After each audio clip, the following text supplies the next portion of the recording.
Today on BlueWaterHowTo.com, we're going to learn how to rig a Ballyhoo with a JHook on an Ilander for trolling.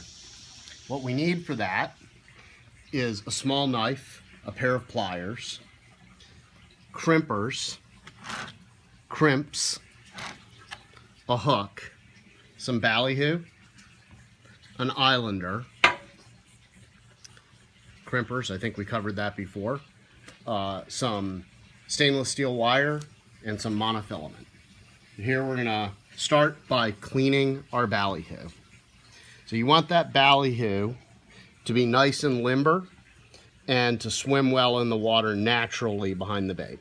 So the first thing we're gonna do is we're gonna take out his eyes.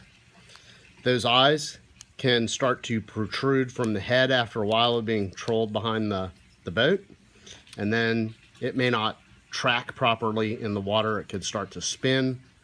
So we'll get those out of there. That'll make it a little more durable bait. One way you can do this besides using a knife is a piece of doweling rod, which is nice sometimes too because you can do multiple baits all at one time. So get rid of those. Next thing we want to do is we want to clean out any material in the intestinal tract of the fish. So I'm going to do this over this little bowl of water. Normally I'm on the boat, and you can just do this over the side of the boat or in the bait well. But you just push down on the belly and work those contents out. Get the fish cleaned up that way. Clean him off. Then what we want to do is we want to break the fish's back so that, again, this is going to help make him limber.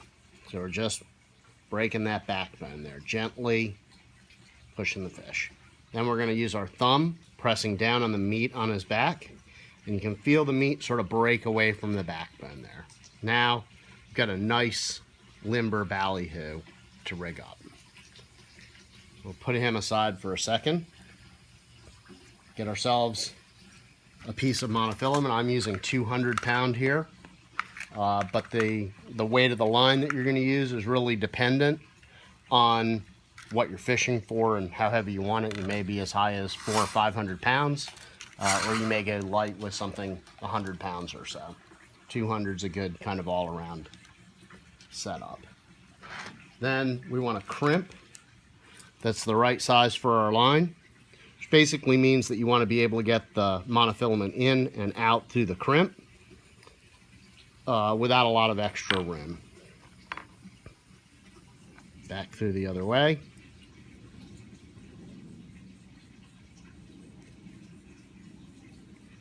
We're going to push that so it's just out the other side. And snug it down on the hook. Got a nice little loop on the hook. Then we're going to cut ourselves a piece of stainless steel wire. Here I have 140 pound brown stainless wire. It's actually probably a little heavy. I like it a little bit lighter wire, but this is what I had available.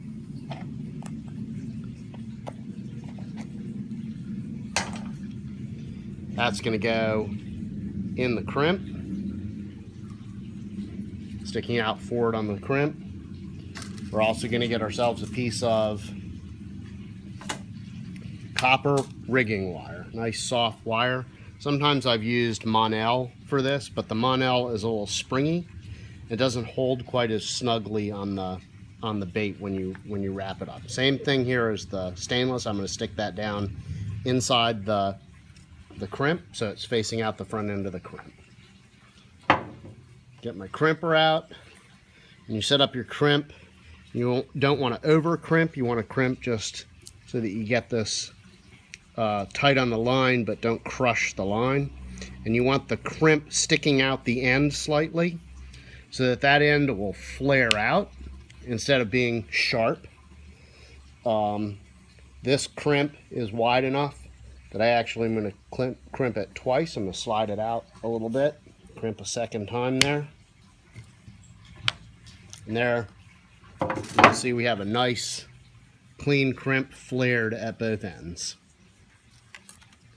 Now what we're going to do is we're going to measure this up on the bait. What we want is the front of this crimp where these wires are coming out, positioned underneath the lower jaw so that when we bring this wire up through the jaw later, it's going to come right out the top lip, right at the back of the lip where the hinge is. I'm going to go ahead and bend this wire up right now.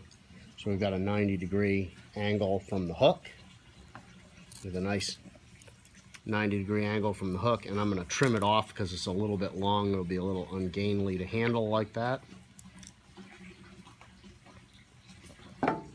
That's better. Still a hair bit long.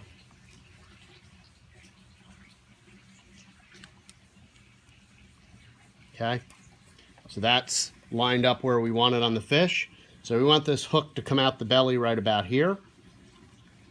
Then what we're going to do is we're going to thread this up underneath the gill plate. And it goes right in the body cavity of the fish. You sort of thread it down around. You want it to come out right at the bottom of the fish, right where my thumb is. And push this hook back up into the body cavity. And then this wire is going to come right up through the chin and out the top of the mouth like that. Now you've got a nice looking bait set up real well there. We're going to take our copper wire. We're going to wrap it once behind the pin. You can see that's behind the pin there. And then we're going to come down over the jaw. And the idea here is to close the bait's mouth and to get the leader material coming straight down the bill. That's good enough, coming down about there. And then we'll start back up with the wind. And just wind that wire on there.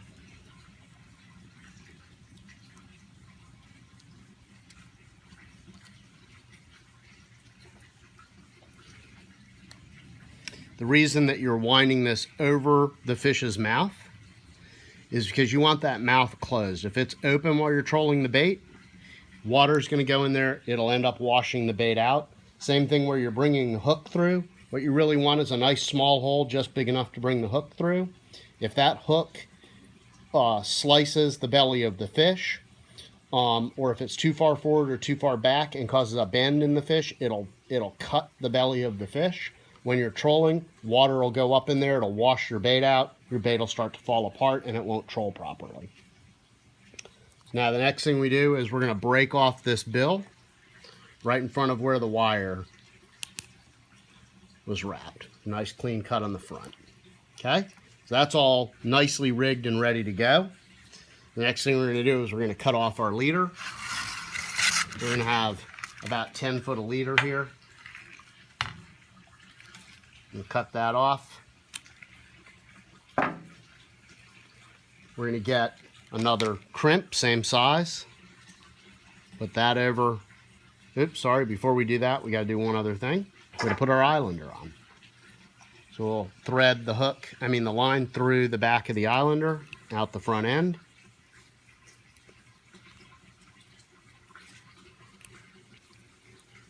It's not coming out very well. Let me cut the tip of this off. It's a little tight coming out of the Ilander and a little burr on there. So we'll try that again. There we go, right out the front. Thread that all down on top of the bait. Notice how the beak of the bait goes up inside the Ilander. Right? And that Ilander is sitting right on top. This actually is a really forgiving rig because having this Ilander over top of the front of the bait like this, it's going to track beautifully through the water, even if your bait rigging isn't perfect. Whereas if you didn't have the Ilander on the front, this bait not being rigged correctly, you're going to get spin, may not run correctly in the water. But with that Ilander, it's making up for any sins in your rigging. Okay, so back to where I was before. We're going to take the other end and we're going to create the loop that's going to go to your rod. So you put your crimp on here, same crimp size.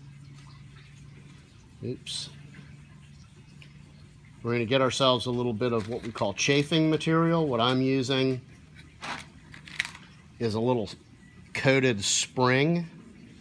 Cut myself off an appropriate length of that. This goes right over top of your line. Your line comes around, goes back through the crimp. You pull it tight. Now you've got a nice loop that's going to go to the clip on the end of your main line to your rod, and it's going to have this nice chafing protection on it so that as you're fighting a fish, it doesn't break here, what they call breaking the crotch. So we'll take our crimps again. And again, we're going to crimp this crimp so that a little bit of the end of the crimp is sticking out of the pliers, out of the crimpers on both sides twice. You got a nice crimp there. That's going to hold up really well. And we'll set this up to go in the bait tray. So put it in the water. Catch ourselves a nice white marlin or a mahi. Something good. Bring home. Put on the grill. There you have a JHook rigged blue and white Ilander.